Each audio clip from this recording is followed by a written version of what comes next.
আসসালামু আলাইকুম রহমতুল্লাহ। আজকে আমরা 4.1-এর 13 নম্বরের প্রশ্নটা সমাধান করব।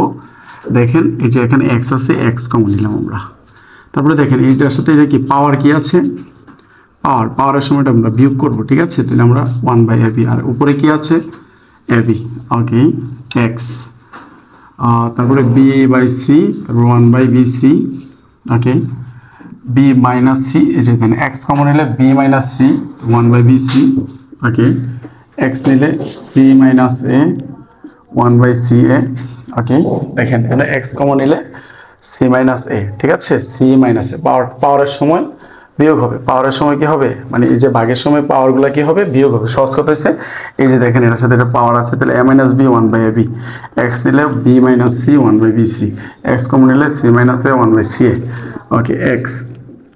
এবার দেখেন a দিয়া এটা আমরা গুণ করব, a ইন্টু 1/ab, মাইনাসের minus b into 1/ab x, তারপরে দেখেন b into 1/bc minus c into 1/bc, ওকে তারপরে দেখেন into x, c into 1/ca minus a into 1/ca, এ এ কাটা, বি বি এ কাটা, বি বি এ কাটা, সি সি এ কাটা, C C এ কাটা, এ কাটা, ওকে।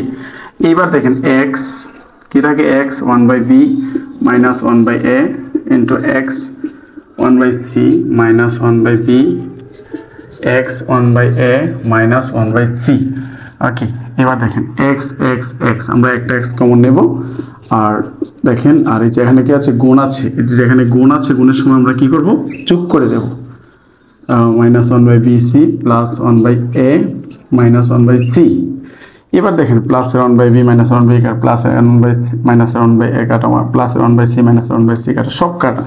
তাহলে এখানে কি থাকে বলেন তো, 0, মান কত বলেন তো 1। তাহলে এইগুলা রাইট হ্যান্ড সাইড কত 1, রাইট হ্যান্ড সাইড কত 1। তো আশা করি বুঝতে পারছেন, খুবই সহজ অঙ্ক। ধন্যবাদ সবাই।